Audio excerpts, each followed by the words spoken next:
2020 sous l'égide l'UMIH 44, avec pour objectif de regrouper, des professionnels divers et variés dans leur domaine, qui travaillent ensemble en synergie, pour répondre, aux besoins, aux projets, aux difficultés aussi que rencontrent les professionnels du secteur du CHR et du commerce en général. Donc association qui regroupe des professionnels d'horizons, assez divers et variés. Effectivement comme moi, avocat, vous avez expert comptable, vous avez, agent immobilier, d'affaires, vous avez, architecte d'intérieur, communication et cetera et donc l'objectif de ces webinaires est de vous proposer, des points d'étape sur les expertises, qui sont présentes, au sein de l'association et de vous fournir un premier éclairage, sur ce que nous pouvons, du coup aussi, proposer comme accompagnement. Donc aujourd'hui, nous nous retrouvons pour cette première édition qui va porter, sur le volet juridique et la question, du bail commercial qui est structurante dans tous les secteurs d'activité, du commerce de manière générale et en particulier, dans le CHR puisque la plupart des exploitations se font, dans un cadre, locatif. Donc toutes et tous, vous êtes amenés, à croiser, le bail commercial, à le pratiquer, à le négocier, à le signer et donc à devoir ensuite, l'exécuter, vous y plier et l'objectif, aujourd'hui, c'est, voilà, avec une demi heure de présentation, 15 minutes, de questions-réponses à la fin. Vous pouvez poser vos questions tout au long de la présentation, directement dans le chat et on fera, le tour des questions, en fin de présentation. Et bien, c'est de vous fournir un premier tour d'horizon, des points d'attention, auxquels on doit prêter attention précisément, lorsqu'on discute de son bail commercial, lorsqu'on cherche un local commercial, puisque, bah, il va falloir vivre avec, finalement pendant toute votre durée d'exploitation et puis c'est aussi ce avec quoi vous allez devoir, vivre lorsqu'il faudra céder votre affaire puisque vous la céderez avec le bail. Voilà, pour cette, introduction. Alors, peut-être pour resituer la notion, avant toute chose, qu'est-ce que le bail commercial? Eh bien, le bail commercial, c'est un contrat de location qui est conclu pour un local professionnel à usage commercial. Finalement, tout tient dans cette définition, hein.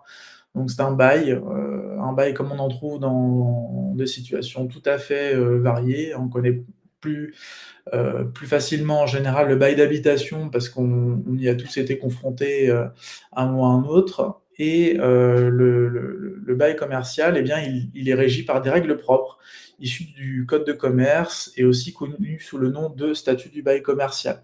Et c'est donc là qu'il est intéressant de s'y pencher puisque, bah, ces règles propres finalement, elles ont vocation à s'appliquer que dans le cadre d'un bail commercial, donc on les connaît souvent moins bien et on peut avoir tendance peut-être aussi à confondre avec ce qu'on a déjà, entendu ou pratiqué s'agissant d'un bail d'habitation, d'un bail professionnel pour des locaux, qui ne sont pas à usage commercial comme des locaux de bureaux et cetera.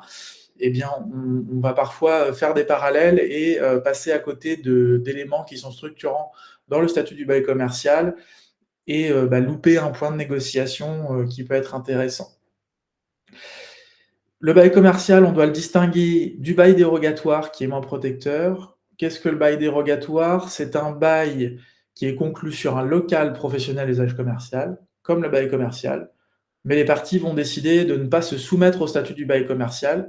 Le législateur l'autorise pour autant que, la durée, de ce contrat et de ses éventuels, renouvellements soit inférieure à 3 ans. C'est-à-dire que quel que soit le nombre, de baux dérogatoires qui seront conclus sur un même local avec un même locataire, eh bien, on ne pourra pas aller au-delà de 3 ans. Donc c'est une location vraiment, courte qui n'a pas vocation à s'inscrire dans la durée. Donc là, le statut du bail commercial ne s'applique pas, donc on a un contrat qui est beaucoup moins protecteur, hein. Les parties doivent, finalement tout négocier, tout inclure et lorsque ça n'est pas, lorsque les choses n'ont pas été précisées dans le contrat, eh bien, on a très peu d'outils dans la loi qui protègent, le locataire, contrairement au bail commercial où là on a des outils qui viennent, rééquilibrer un peu la relation en faveur du locataire. On va distinguer aussi le bail commercial du bail professionnel, donc qui est un bail conclu pour un local professionnel, mais qui n'a pas un usage commercial. On va appliquer ce statut plutôt aux professions libérales, Là, on est sur des contrats qui sont, aussi, plus courts, qui n'ont pas, et sur un statut qui est, très bref, hein, qui tient en quelques lignes et qui n'est pas, voilà, un véritable chapitre, d'un code. C'est quelques lignes, d'une loi, assez ancienne. Et enfin, on fera attention aussi à tout ce qui est convention d'occupation du domaine public, hein, qui ne bénéficie pas du statut, du code de commerce et du bail commercial, puisque là, donc, ce sont les opérations dans lesquelles vous êtes amené à conclure, un contrat d'occupation avec une personne publique sur son domaine public. Voilà, typiquement, vous louez un espace, dans une aérogare, dans un aéroport ou dans une gare SNCF et cetera. Voilà, c'est assez fréquent, il y a énormément de corners de restauration dans ce type d'endroit. Eh bien, on n'a pas réellement un bail, on a une convention d'occupation de domaine public qui est précaire par nature et qui, là, pour le coup, a un statut propre, mais qui est plutôt déséquilibré en faveur, de l'administration, qui vous loue.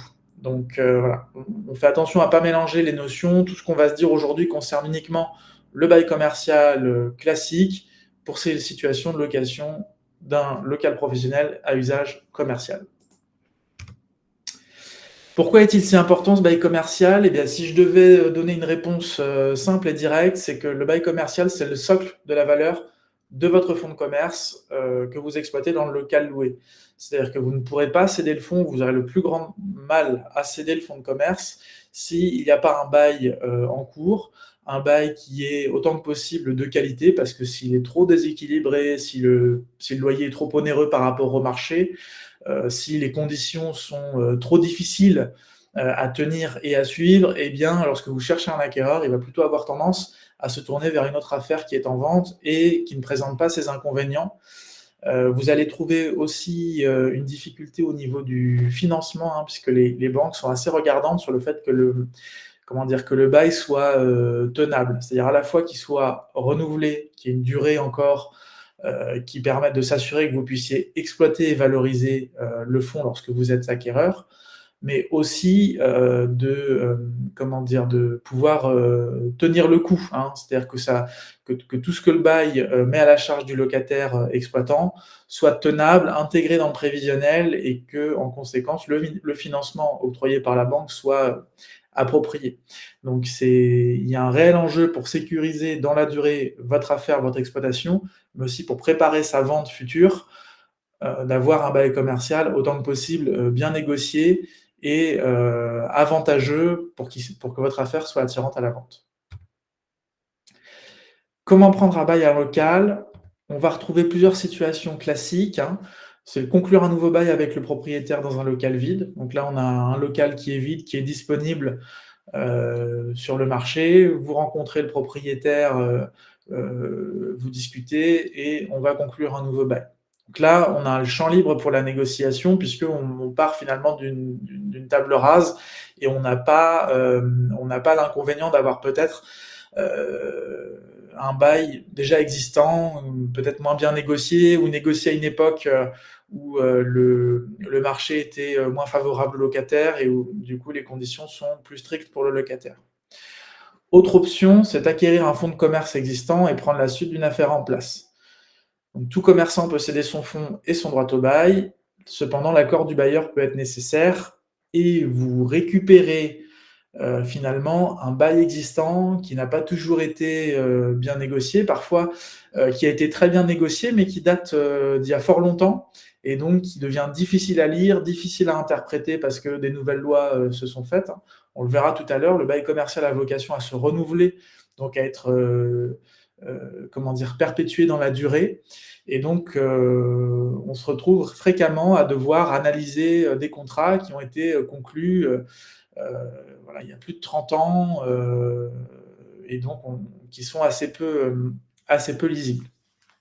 Dernière option, qui est plus rare, c'est d'acquérir le droit au bail seul. Vous ne prenez pas le fonds de commerce dans son ensemble, vous ne rachetez pas la clientèle, vous ne rachetez pas le matériel, vous ne reprenez pas les salariés, etc. Vous achetez seulement le local vidé par le précédent exploitant. Eh bien, pourquoi c'est plus rare? C'est que cette possibilité est plus encadrée et en général, le contrat de bail exclut cette possibilité et c'est pourquoi on procédera plutôt par vente du fonds de commerce, puisque la loi interdit de supprimer le droit de vendre le fonds de commerce et le droit au bail avec le fonds de commerce. Elle autorise à l'encadrer, hein.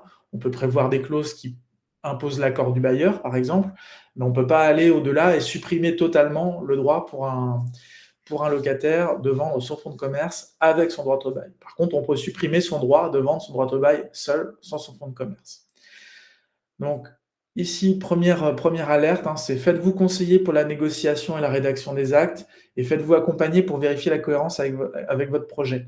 C'est pas nécessairement strictement juridique, hein, il y a aussi une dimension technique, de connaissance du marché par rapport à ce que vous souhaitez proposer comme activité. Est-ce que l'emplacement est adapté? Il y a aussi des aspects techniques plutôt métiers. Est-ce qu'en termes de disposition, est-ce que le ratio, par exemple, salle-cuisine dans un restaurant, il est bien adapté à votre activité? Si vous avez une activité plutôt fast-food, vous avez souvent besoin d'une salle plus petite et d'une cuisine plus grande pour produire de gros volumes. À l'inverse, si vous faites de la restauration assise, il faut que vous préserviez une salle suffisante, puisque si vous n'avez pas assez de tables, vous ne faites pas assez de couverts, et ainsi de suite. Il y a aussi un aspect de normes. Est-ce que les locaux sont adaptés techniquement, hein? Là aussi, Synergie CHR a une expertise avec un bureau d'études qui peut vérifier la conformité électrique, la conformité incendie, la conformité aux règles de sécurité, etc. Et puis il y a une dimension aussi économique, hein. Est-ce que le loyer qui figure au bail est de marché? Est-ce que quelque part vous faites une bonne ou une mauvaise affaire? Est-ce que vous vous retrouvez dans des conditions qui sont tenables? Est-ce que vous tenez des ratios de gestion qui sont cohérents avec ce loyer, ou est-ce qu'au contraire il va être écrasant et étouffer la rentabilité de votre affaire? Donc il y a à la fois un volet juridique et à la fois un volet technique à maîtriser lorsqu'on recherche une affaire et qu'on veut cibler un local et s'engager dans un bail commercial. Quels sont les points d'attention à négocier? Donc là, c'est plus concentré sur le volet juridique, et on va serrer voilà, des clauses qui sont un peu les clauses principales et sur lesquelles, dans ma pratique, j'exerce une attention vraiment stricte, parce que ce sont typiquement les clauses à problème, hein, les clauses qui font que une fois qu'on a pris le local ou racheté le fonds de commerce, eh bien, on se retrouve embêté pour faire évoluer l'activité, ou pour assumer ses obligations tout simplement. Premier exemple, c'est la clause de destination. Vous la verrez dans tout bail commercial. C'est la clause qui réglemente les activités autorisées. Elle est en général tout en haut du bail commercial, c'est une des premières en pratique. Et là, il faut faire très attention, puisque on va faire une interprétation de la destination qui est relativement stricte. On va considérer que les parties, quand elles ont rédigé et désigné des activités, elles ont été plutôt précises, et donc on ne va pas faire des interprétations qui seraient au contraire larges. On va être vraiment sur des interprétations fermées. Exemple classique, hein, que je vois systématiquement et auquel on fait très attention, c'est qu'une activité de restauration rapide qui est autorisée par le bail, par exemple, n'autorise pas pour autant la restauration traditionnelle, ou bien la vente d'articles d'épicerie, même à titre accessoire. Un autre cas qu'on trouve fréquemment dans le CHR, c'est la question hôtel, résidence de tourisme. Hein, selon la loi et telle qu'elle est interprétée par les juges en matière de destination, un hôtel n'est pas une résidence de tourisme, et réciproquement. Donc si vous avez un bail commercial qui porte sur un hôtel, vous ne pouvez pas quitter ce cadre juridique et passer sur une exploitation en résidence de tourisme.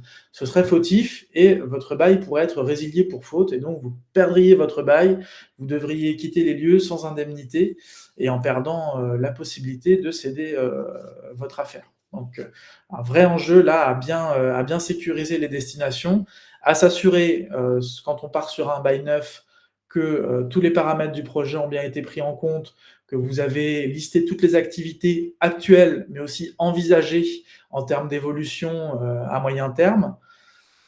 Et si on est sur une acquisition d'un bail existant, quand on reprend un fonds de commerce, eh bien, on va veiller là aussi à ce que le locataire en place respecte bien les conditions de son bail, et donc que l'activité actuelle qu'il vous vend soit bien exercée légalement vis-à-vis du bailleur, et à faire attention aussi du coup à ce que vous puissiez sinon préalablement à vous engager sur l'acquisition du fonds de commerce, faire une condition, le fait que le bailleur accepte de régulariser les choses avec vous et d'étendre les destinations, de les mettre en conformité à l'activité, que vous souhaitez pratiquer dans les locaux.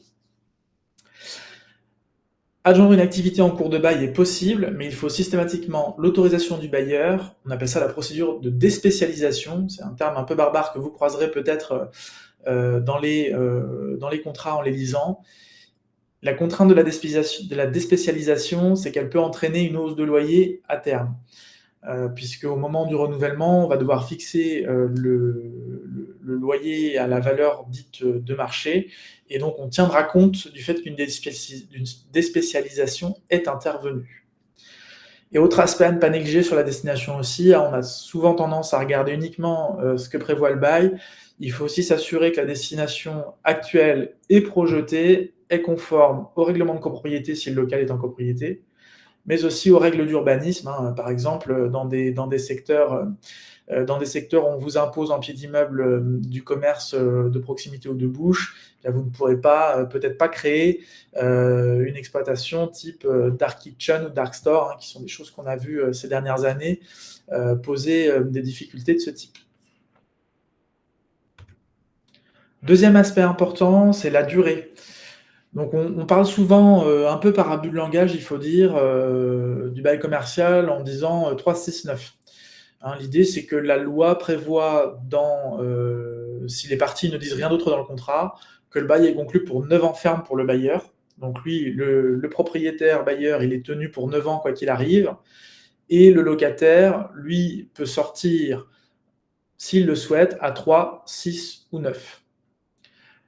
Si la durée qui figure à votre contrat est moindre, il s'agit en général d'un bail dérogatoire qui est moins protecteur. On l'a vu tout à l'heure, notamment, il n'y a pas de droit au renouvellement, pas de possibilité de céder. Et si on prévoit une durée plus longue, c'est tout à fait légal, mais il y a des effets négatifs pour le locataire, comme le déplafonnement du loyer au renouvellement. Si le bail a duré 9 ans et 1 jour, eh bien, au renouvellement, on dit que le loyer est déplafonné. Ça veut donc dire que au renouvellement, lorsqu'on va fixer le nouveau loyer pour les 9 ans qui viennent à la valeur locative de marché, on n'aura pas un effet modérateur qu'on appelle le plafonnement, qui est prévu par la loi et qui fait en sorte que l'augmentation soit un peu plus progressive, un peu modérée par rapport à ce qu'elle serait dans le jeu normal du marché.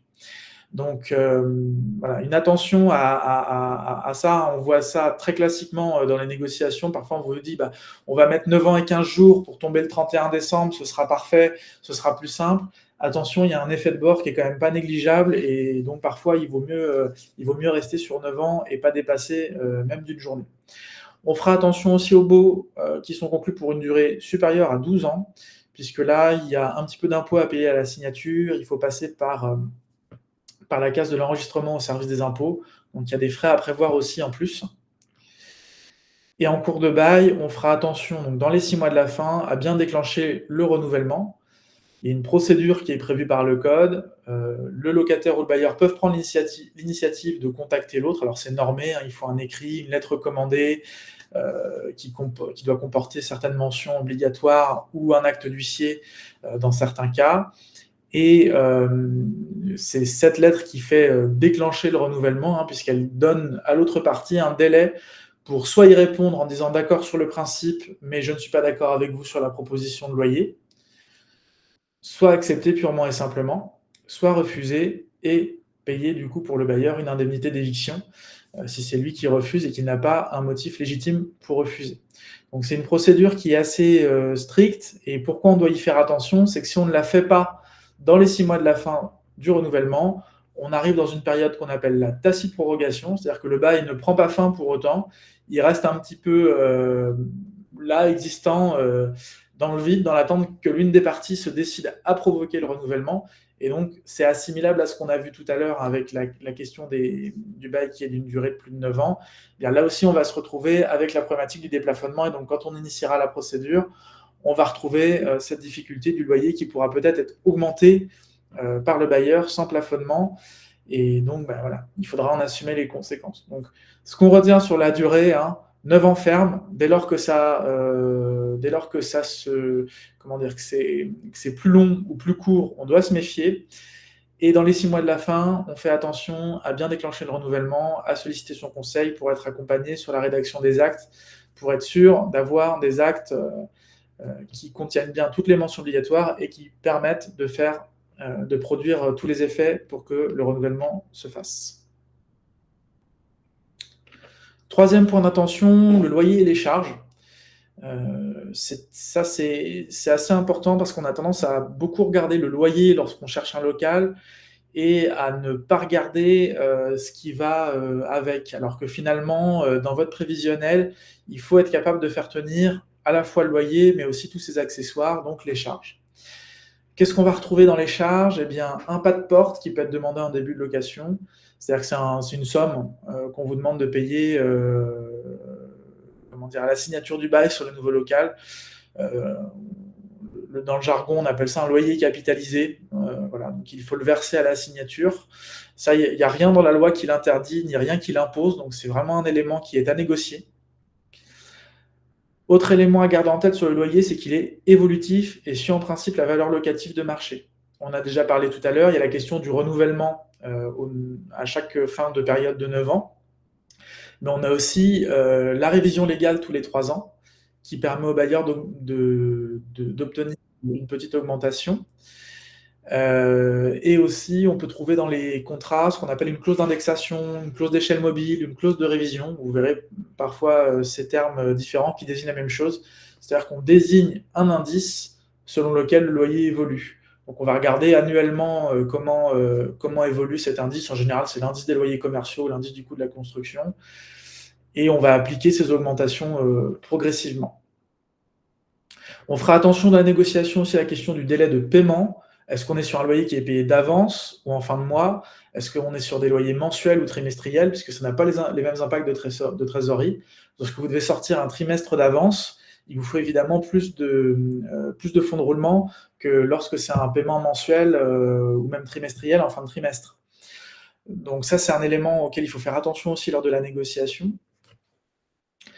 Il faut faire attention en particulier aux clauses de charge qui peuvent aller très loin. Et donc là, c'est un très bon exemple parce que souvent, quand on est primo-accédant, qu'on est sur sa première affaire, on n'a pas l'habitude de ça. On connaît bien le bail d'habitation où là, la loi est très précise, encadre très précisément comment se font la répartition des charges entre le locataire et le propriétaire.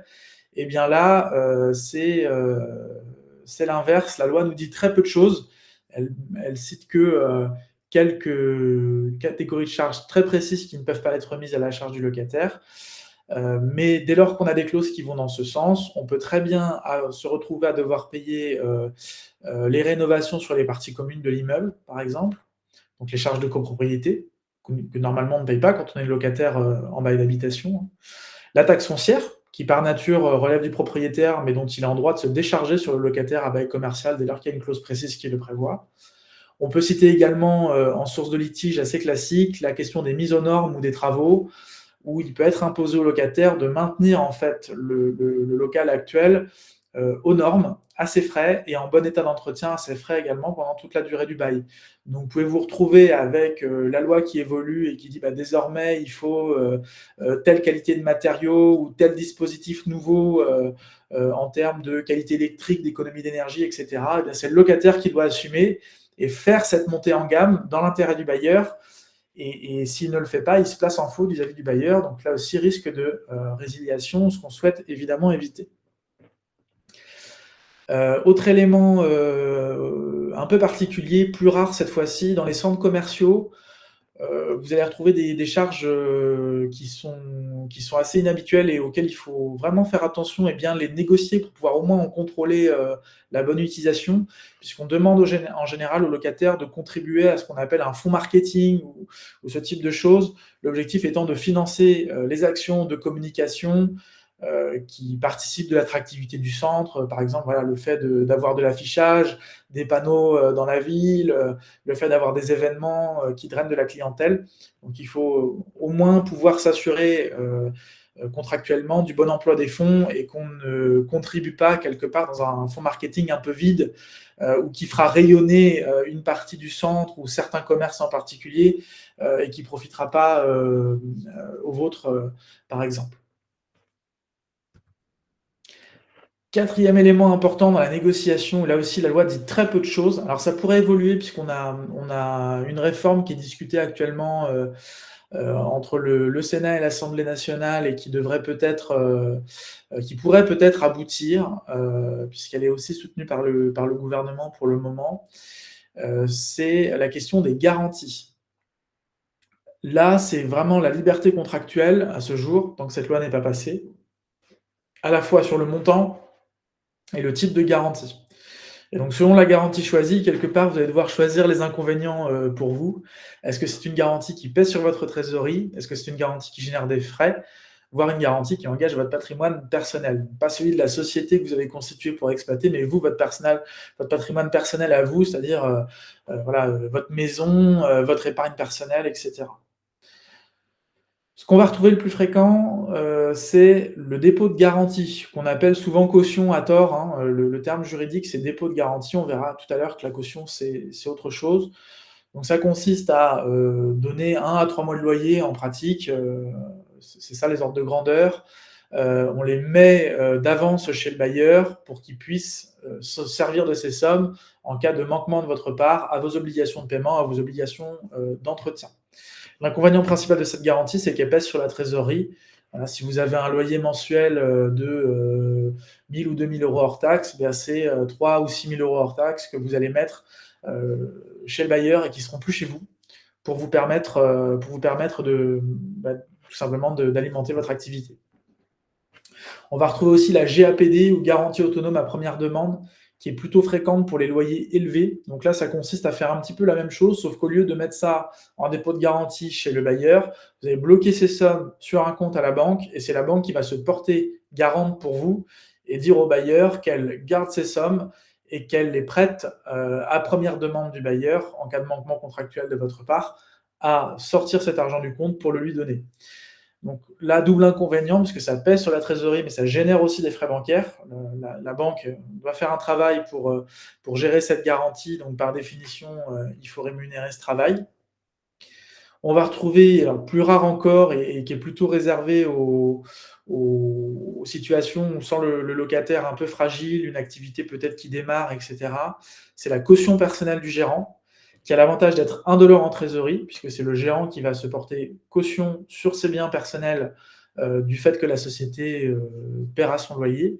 Par contre, elle engage le patrimoine personnel du gérant, ce qui est jamais, agréable et qui peut, lorsque vous avez une affaire qui rencontre des difficultés, à la fois vous mettre en difficulté professionnellement et personnellement, ce qui rend peut-être aussi plus difficile le fait de rebondir, derrière. Et donc là aussi, hein, spécificité du bail commercial, contrairement au bail d'habitation, il n'y a rien dans la loi qui interdit de les cumuler. Et donc vous verrez des bailleurs qui sont parfois très exigeants si le locataire est vu comme, fragile ou par exemple avec une activité qui démarre ou peut-être dans un secteur, qui traverse, une crise, assez marquée. La question des travaux et des mises aux normes, on l'a vu tout à l'heure, en lien avec les charges. Peu de protection par la loi du locataire, seuls les gros travaux dits de clous et de couverts, hein, donc c'est le rétablissement des couvertures, complètes, donc la toiture complète, les charpentes ou les gros murs ne peuvent pas être mis à la charge du locataire. Donc ça veut dire que dans le contrat, on peut mettre à la charge du locataire de l'entretien courant, de la mise aux normes, le fait de mettre en accessibilité en conformité PMR et ERP, la modernisation, le fait de remédier à de la vétusté, voilà, on peut vraiment aller loin et donc vous avez, quand même une contrainte aussi financière, assez importante lorsque le bail prévoit tout ça et donc il faut garder à l'esprit que ça vient en plus du loyer et que vous devez pouvoir assumer, ces obligations, en plus du loyer. Et pour les travaux que vous souhaiteriez faire par vous-même, il faut l'autorisation du bailleur, c'est le principe. Donc, ce qu'on va chercher à faire quand on négocie le bail commercial, c'est à faire approuver les travaux dès la signature autant que possible, ce qui vous permet, bah, de vous sécuriser, de ne pas avoir à faire de demande en cours de route pour lancer vos travaux.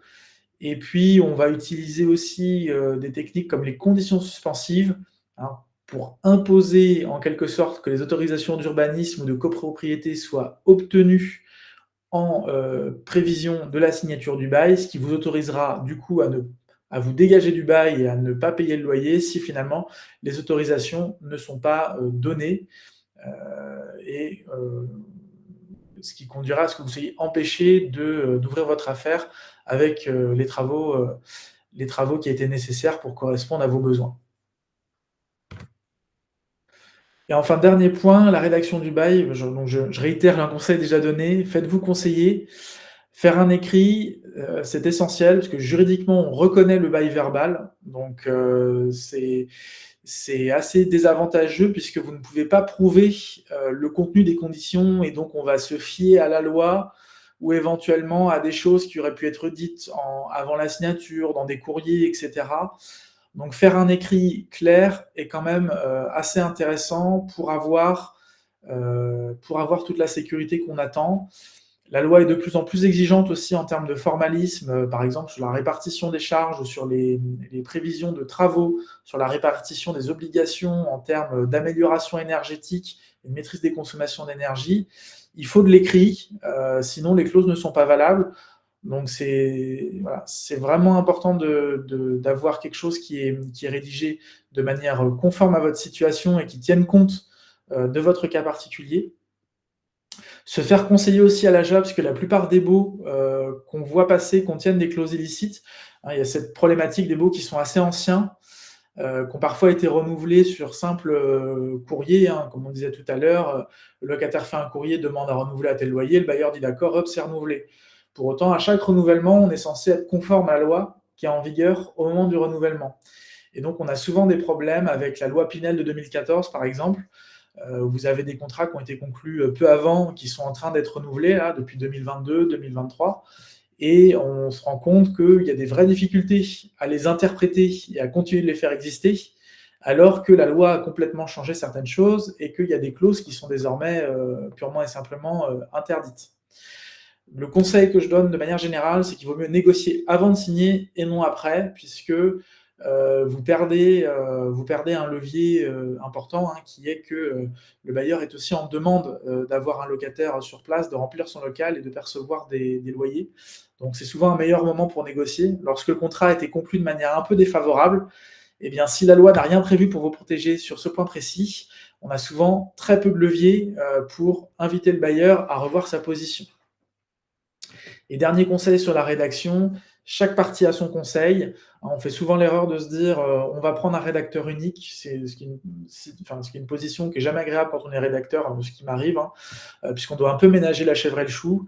Et donc si on doit être bien défendu et avoir la certitude d'avoir un bail qui nous correspond, ou s'il y a des aspects qui ne nous correspondent pas, au moins d'avoir été parfaitement informé de ce que ça impliquait, des risques pour nous, de comment on pouvait s'en prémunir,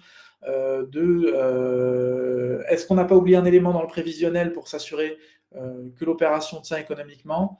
Eh bien, c'est intéressant d'avoir pour chaque partie son conseil. Et donc, les honoraires de rédaction sont libres. C'est un secteur sur lequel tous les professionnels sont en concurrence, hein, que ce soit notaire, avocat. Il n'y a pas de tarif prévu par l'État, etc., comme on peut connaître quand on achète une maison où les notaires sont tarifés par l'État. Eh bien, les honoraires sont libres et une clause peut les mettre à la charge du locataire. Il faut donc se renseigner en amont lorsque vous signez une offre sur un local, par exemple, de qui sera le rédacteur et vous assurer de ne pas devoir régler des honoraires qui seraient disproportionnés par rapport à ce que vous imaginez. Moi, le conseil que je donne, c'est de plutôt négocier autant que possible. Hein, ce n'est pas toujours possible. Il y a des bailleurs qui ont des pratiques bien ancrées là-dessus, ce qui peut se comprendre aussi de leur point de vue. Mais c'est de négocier que chaque partie assume les honoraires de son conseil. Comme ça, vous choisissez votre conseil, vous êtes informé en amont des honoraires et vous savez ce que vous réglez. Vous n'avez pas la surprise à l'issue de la rédaction de combien ça va vous coûter. Voilà pour cette présentation. Un petit rappel, hein, donc le présent support était une présentation didactique des fondamentaux du cadre juridique. Ça n'est pas un conseil juridique personnalisé exhaustif. Tout conseil juridique doit être appuyé sur des éléments contextuels, donc l'analyse de votre bail, celui que vous avez signé ou celui que vous envisagez de signer pour vous permettre d'être vraiment renseigné. Donc naturellement, je suis à votre écoute pour vous accompagner, cette réserve étant dite. Et je vous propose de passer aux questions. Je vais prendre dans l'ordre de ce qui a été dit dans le chat. Vous pouvez continuer d'en envoyer, pas de difficulté. Alors première question, quel peut être le montant du pas de porte? Il y a pas de normes, juridiques là-dessus. Il y a pas de contraintes, légales, jurisprudentielles, quoi que ce soit. C'est vraiment de la libre négociation. En règle générale, plus l'emplacement est attractif, plus le bailleur va être gourmand. L'objectif pour lui est aussi de rémunérer, comment dire? Le fait que son local va peut-être perdre en valeur. Je m'explique.